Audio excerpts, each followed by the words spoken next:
저는 6남매의 막내딸로 태어났습니다. 어린 시절 아버지는 저를 유난히 사랑해 주셨습니다. 우리 막내는 복덩어리다. 넌 반드시 행복해야 한다.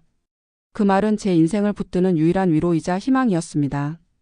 하지만 15살 아버지가 세상을 떠나자 제 삶은 지옥처럼 변했습니다. 가난과 무거운 기대 속에서 저는 선택권도 없이 부유한 집안으로 시집을 가야 했습니다.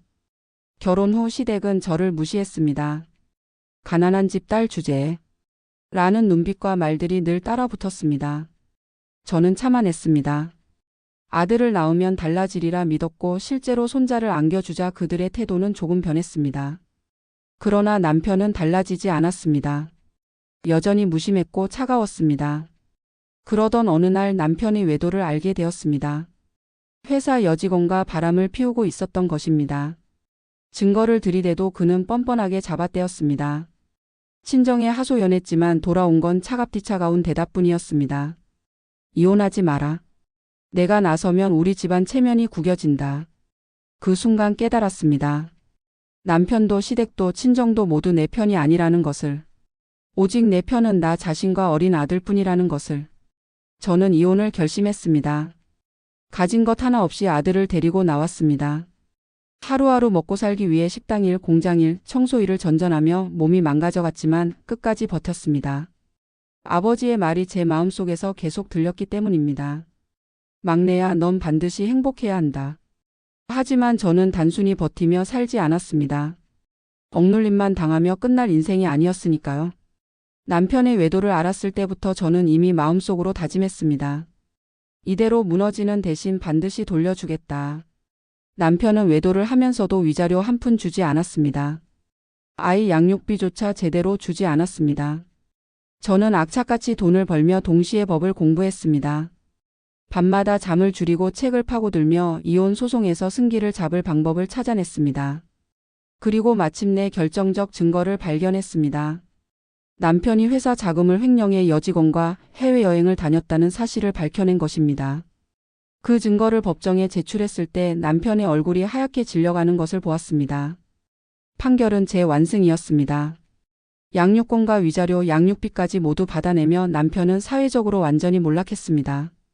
시댁 사람들은 저를 무시하며 넌 우리 집안에 어울리지 않는다고 말하던 이들이었습니다. 그런데 이혼 소송으로 집안 이름에 먹칠을 당하자 그들은 오히려 제게 무릎을 꿇다시피 사과했습니다. 하지만 저는 차갑게 웃으며 말했습니다.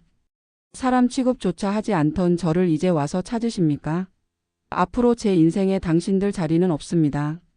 그 말 한마디에 그들의 표정이 굳어졌고 저는 속이 다 후련했습니다.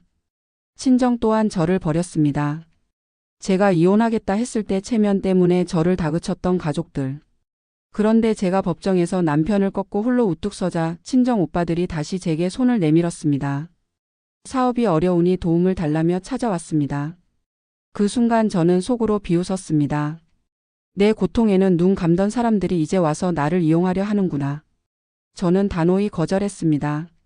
저는 이제 당신들 가족이 아닙니다. 아버지의 딸이라는 사실만 남았을 뿐 당신들의 동생은 진작 죽었다고 생각하세요. 그 말을 내뱉고 돌아서는 순간 제 등 뒤에서 들려오는 그들의 당황한 목소리는 제게 최고의 복수였습니다. 저는 결국 남편을 사회적으로 몰락시켰습니다. 시댁은 체면을 구겼고 친정은 저를 잃었습니다. 하지만 저는 잃지 않았습니다. 제 아들과 제 자존심을 끝내 지켜냈으니까요. 이제 아들은 성장해 당당한 청년이 되었습니다. 저를 가장 존경하는 사람이라 말해주는 아들을 보며 저는 깨닫습니다. 이게 진짜 복수다. 남편과 시댁, 친정은 모두 제 인생에서 사라졌습니다. 하지만 저는 끝내 무너지지 않고 오히려 더 강해졌습니다. 저는 아버지의 산소에 가서 이렇게 속삭입니다. 아버지, 막내딸 끝내 해냈습니다. 저를 괴롭힌 사람들 다 무너뜨렸습니다. 이제야 당당히 행복합니다. 그리고 이 사연을 듣는 분들에게 말하고 싶습니다. 억울하게 당하고 버려져도 절대 포기하지 마세요. 복수는 반드시 살아남은 자의 몫입니다. 그리고 끝까지 버티는 사람이 결국 이깁니다.